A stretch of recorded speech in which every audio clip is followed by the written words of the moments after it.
This is United Network News with Sunny Galt, Calen Gipp, Kimberly Gogan, and our field messengers from around the world. Here's today's real news. It's Friday, February 27th, 2026, and here are today's stories. Could humans really make it rain or even cool oceans? Weather modification and geoengineering are already happening, but if we can control the sky, what happens if something goes wrong? Somewhere along a quiet coastline, the world wakes up in gold and pink light. Why are sunrise beach moments so powerful for our brains, mood, and sense of peace? The science behind it may surprise you. In Santa Barbara, spring doesn't just arrive, it explodes into color. The seasonal bloom is drawing crowds, cameras, and a lot of awe. What makes this flower season so spectacular here? Not long ago, money meant lines, counters, and paper slips. Now it lives in your pocket. Digital-only banks are changing how we handle cash, but are convenience and control always a fair trade? Inside one homeschooling classroom, kids are turning paper and thread into something lasting. Bookbinding is becoming a creative superpower for hands-on learners, and the pride they feel is written all over every page. Long before we see or understand words, we feel. Scientists say touch shapes how we bond, heal, and handle stress. Could something as simple as a hand on your shoulder be one of the most powerful human signals we have?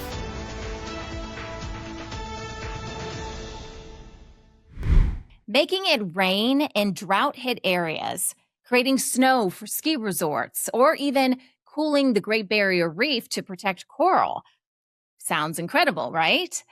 But the technology to modify weather is real and already in use, despite pushback from skeptics. Weather modification and geoengineering are two ways humans are trying to influence the climate, but they're not the same thing. They differ in scale, purpose, and risks, and both raise some serious questions about what could go wrong. Believe it or not, we've been trying to change the weather since at least the 1940s. In 1946, scientists at General Electric figured out they could seed clouds to make it rain.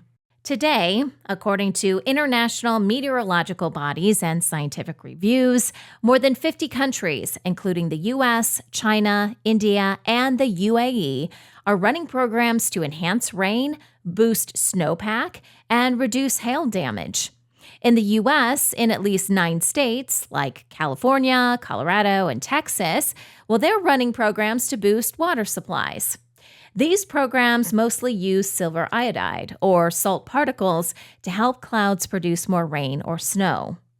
Geoengineering, on the other hand, is a much bigger idea aimed at cooling the entire planet, usually by blocking sunlight or removing carbon dioxide from the air. Unlike cloud seeding, solar geoengineering hasn't been fully used yet, but research on it has grown a lot since the early 2000s. Basically, the difference is all about scale. Weather modification messes with storms, but geoengineering tries to mess with the entire planet. One of the biggest risks is it could cause major environmental problems. Watch this video where in Congress they are talking about weather modification. The conspiracy theorists were right, guys. Modification, cloud seeding, chemtrails, it's real. Here's what happened. For years, anybody who questioned weather modification was labeled crazy or a conspiracy theorist. Now we've learned that they've been doing it for decades. One geoengineering company called Make Sunsets injects aerosol into the atmosphere to reflect sunlight back into space. I want to show you their frequently asked questions. Why? It says, unless we reflect sunlight, tens of millions of people will die, and 20% of species may go extinct. These climate activists have come so far that they are actively trying to inject chemicals into the air to block the rays of the sun from hitting the earth. And they want to take away our God-given rights over the earth in order to satisfy their godless climate cult beliefs. Potentially cooling the earth could also cause people to freeze to death, crops to die, and could literally lead to killing millions and millions of people. Our planet's climate is all connected, so messing with clouds in one place could cause big changes somewhere else entirely. For example, a new study suggests efforts to modify clouds to cool parts of California might actually disrupt weather patterns and make heat waves in Europe even worse. This past winter saw some wild weather swings. A flipped weather pattern brought record-breaking cold to North America, while Australia baked in extreme heat. From mid-January through February, frigid Arctic air hit the U.S. and Canada hard, with one massive winter storm affecting more than 200 million people. Let's hear how our field messengers, Irene and Amy, were impacted. Hello everyone, I'm Irene from Staten Island reporting for United Network News. It's been 9 days since the snowstorm hit New York City, and with frigid temperatures in the teens and single digits, snow mounds or snow dunes are everywhere. The snow has not had a chance to melt. These dangerous ice piles line the sidewalk in every corner that is not used. Some dunes are as high as 15 feet. Hi, Amy reporting from Parsippany, New Jersey for UNN. Today I have seen rapid temperature changes with extremely windy conditions. Not gusts of wind, but continuous wind that doesn't let up all day, driving cold temperatures to feel even colder due to the wind chill.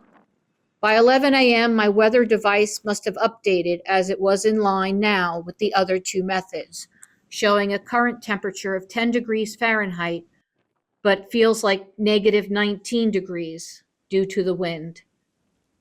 I went outside to get footage and walked against the wind that actually took my breath away as it was so strong. Pine needles were shedded on the ground like I've never seen before, and you can also see small branches that have fallen. The snow in the footage is what remains from a storm we had 15 days ago. Our temperatures have remained below freezing all this time. My neighbor's car is still snowed in. Last month, people were complaining about their high energy costs. With temperatures remaining below freezing for such an extended period of time, people cannot remember the last time it was so cold for so long. They are also not looking forward to their next heating bill, which could be over $1,000 for the month due to these ongoing low temperatures. Australia just had its fourth warmest January ever. A heat dome caused temperatures soaring to a blistering 50 degrees Celsius, which is about 122 degrees Fahrenheit, in parts of South Australia. At the same time, that same pattern brought extreme cold to Canada, with some areas in Ontario and Quebec seeing 16 to 24 straight days of freezing temperatures. Then, in a wild twist, places in Canada and California suddenly got this unusual spring-like warmth, which our field messengers Ruth and Steve M. saw firsthand. This is Ruth for UNN from Marin, California. The weather in January and February of 2026 on the Northern California coast has been extraordinarily warm and dry. We normally get 69 degrees Fahrenheit or 20 degrees centigrade at this time of year, but at 3 o'clock today, it was 82 degrees Fahrenheit, 28 centigrade. This is 20 degrees warmer than usual, with almost no rain in our normal rainy season. What is happening to the weather on the west coast of America? Steve M. reporting from Fort McMurray, Alberta, northeastern Alberta. And it's a lovely day, up to 12 degrees centigrade, which is between 50 and 60 degrees Fahrenheit. Unusual warm weather for February. Most of the time we're in between minus 10 and minus 20, and then by March it starts to loosen up a little bit. But it's lovely. It's great to see. Thank you. And here's the next day.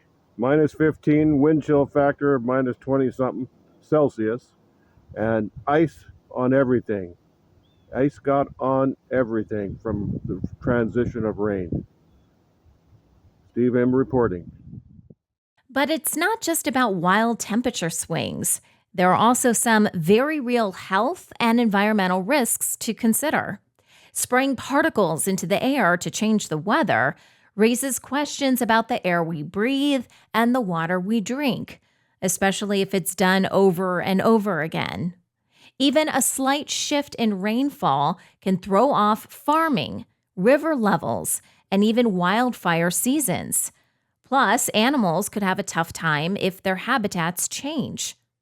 Scientists say the materials are used in small amounts, but there still isn't enough long-term data to know the full impact yet. This brings up a much bigger picture.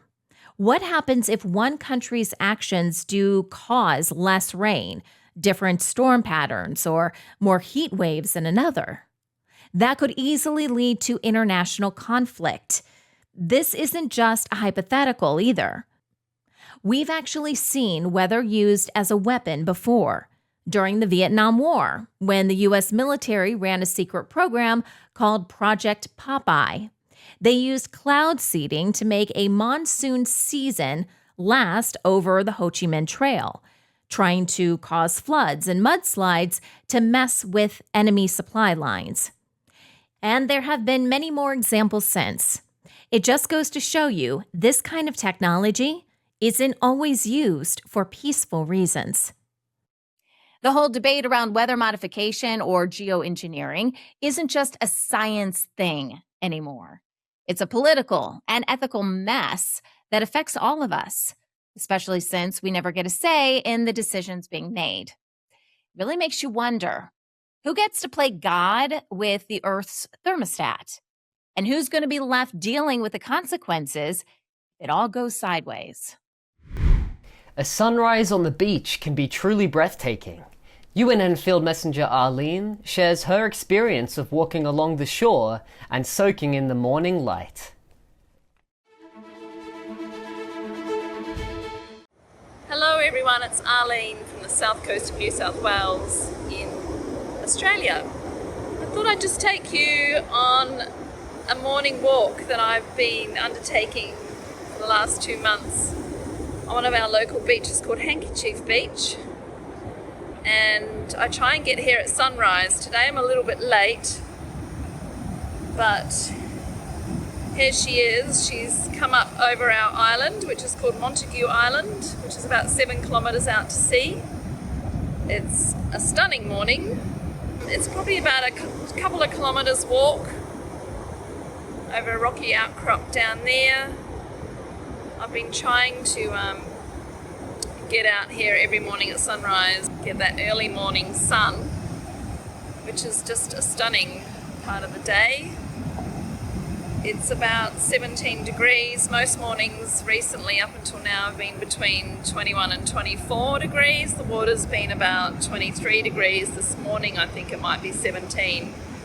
And we have a river down there which leads into the Nangudja Lake, and it flows quite strongly in and out, so it's really lovely just floating up and down the river.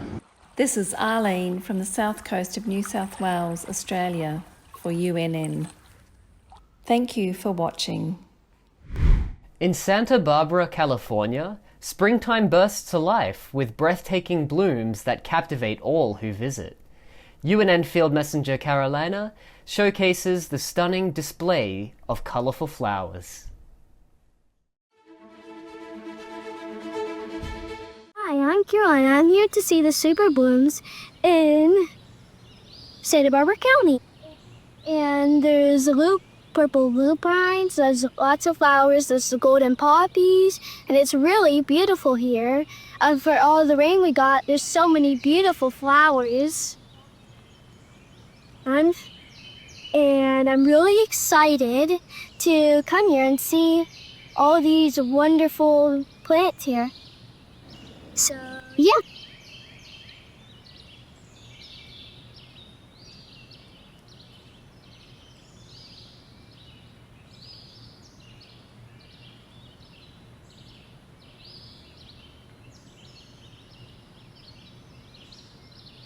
Thank you for watching. Bye.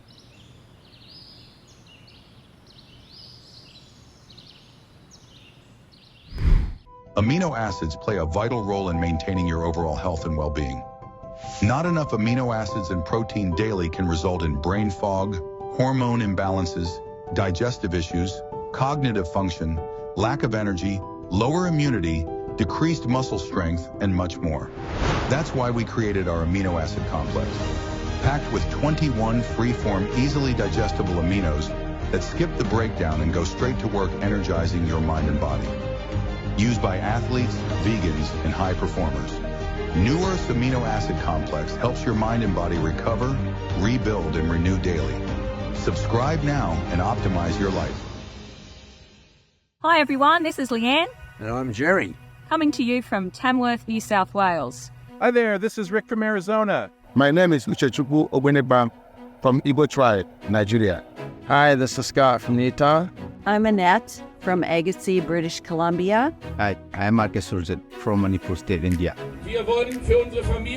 Real people reporting real stories from all around the world. That's what United Network News is all about.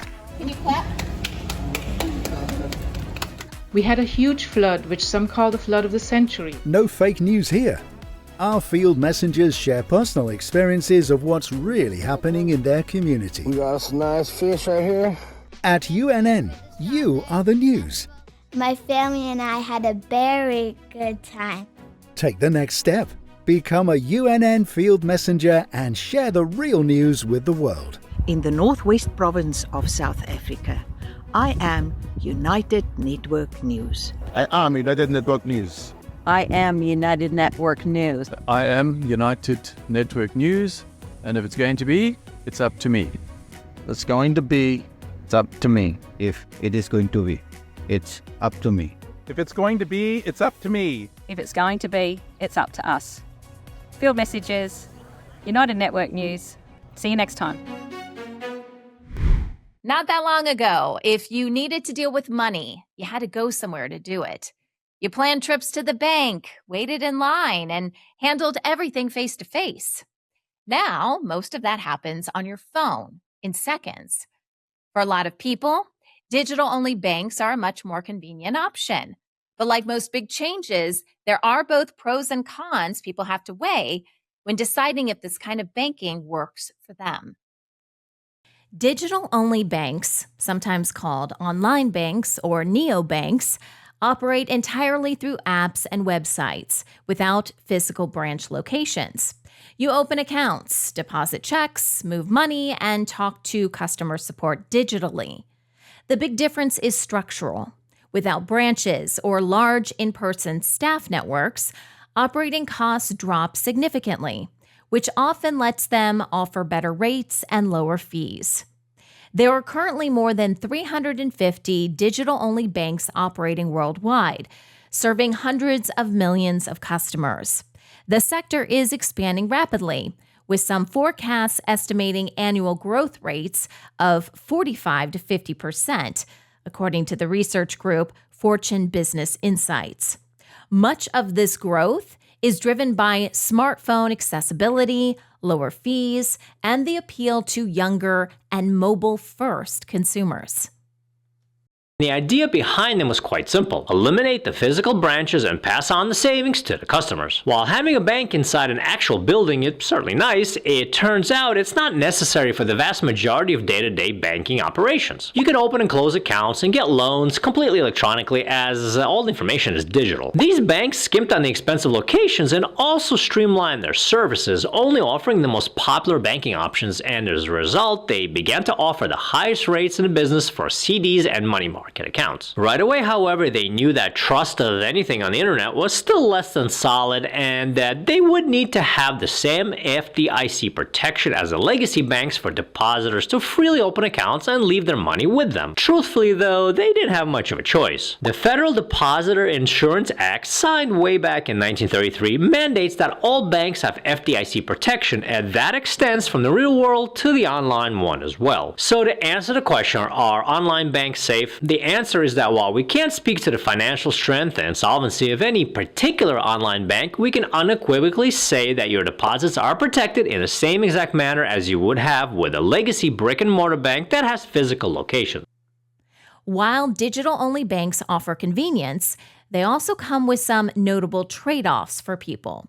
For major financial decisions like applying for a mortgage, taking out a business loan, or navigating a financial emergency, there's no in-person banker to guide you, which can feel risky or isolating.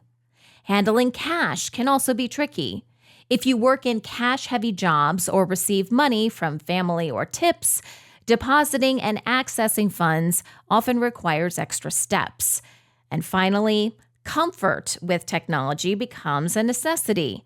If you're not confident with apps, passwords, or online security, managing your money can feel stressful rather than empowering.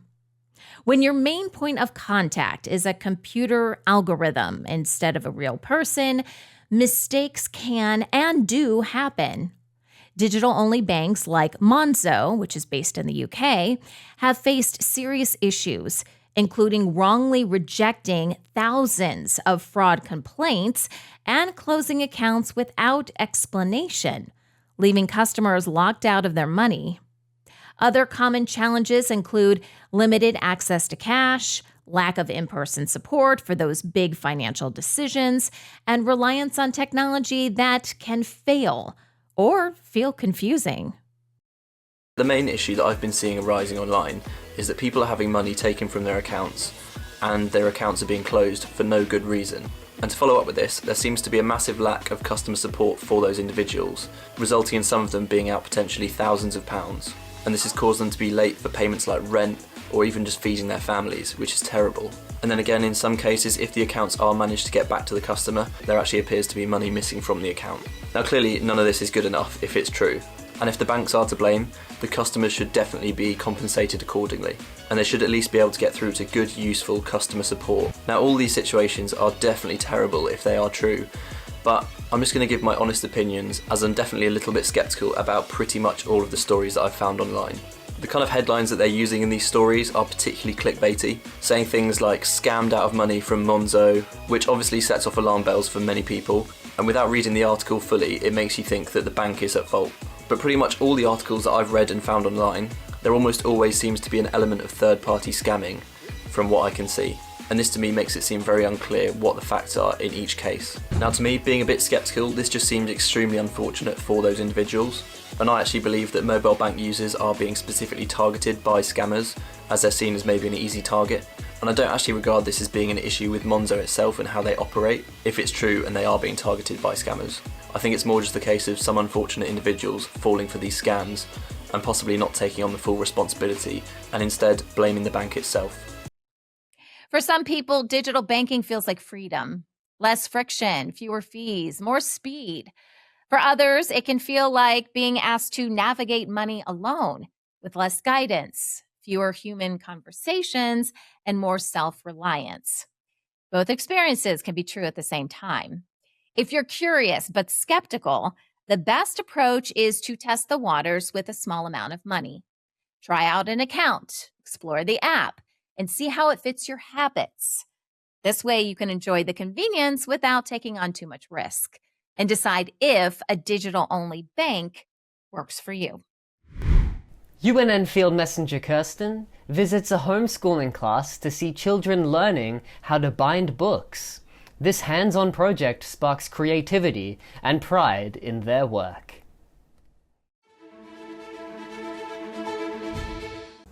Hello, my name is Kirsten. I'm from Switzerland and I'm a field messenger for UNN. As a homeschooling mother and president of a free learning association, I'd like to share some impressions from our project-based learning group, the Learn Oasis. As a learning group of children in homeschooling, we were allowed to learn how to bind books with Magdalena from the Atelier 99. We were all allowed to bind our own books. Here you can see the self-made bookbinding studio from her. We painted the pictures for the book covers ourselves. Here we cut the book spine from cardboard with a cutting machine and then marked the center so that it could later be glued correctly to the fabric. Here the cardboard book pages were glued to the spine of the book. Then the book contents were checked to see if everything was fitting correctly. For the text on the book cover itself is clamped into the printing machine. For this purpose, the stamping letters are selected and inserted into the machine. The machine needs about 1 hour to warm up.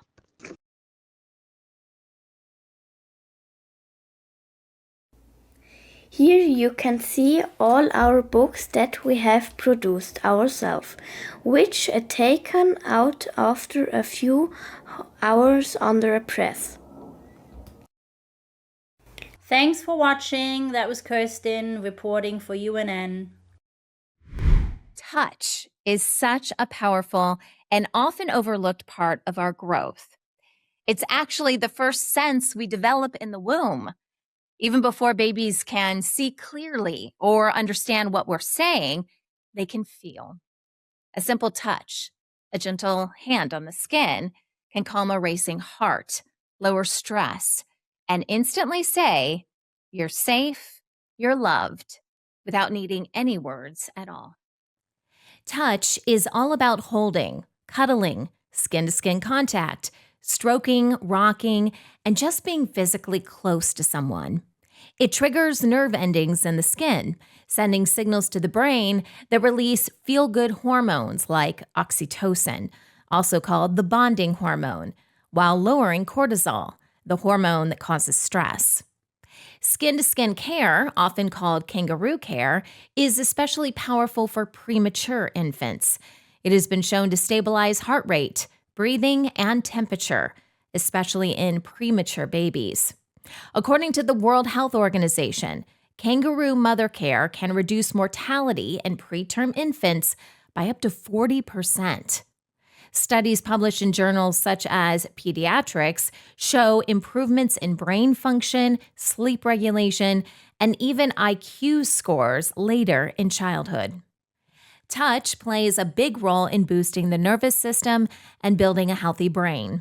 Research from places like Harvard's Center on the Developing Child shows things like cuddles and physical comfort help strengthen brain connections linked to memory, focus, and managing emotions.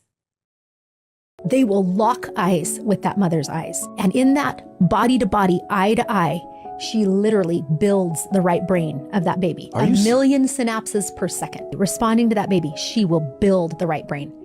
That's the center of emotional well-being. She will regulate the emotions for that baby who doesn't yet have a sense of emotion. She will do the regulating for that baby. So she'll match their state, she'll match their feeling. If they're sad, she'll give a sad face. That's right. And then upregulate it.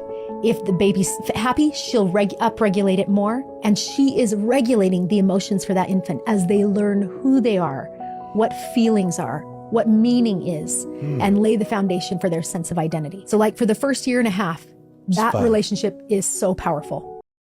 For some babies, especially those in neonatal intensive care units, parents cannot always be present, whether it's due to medical issues, work, or other challenges.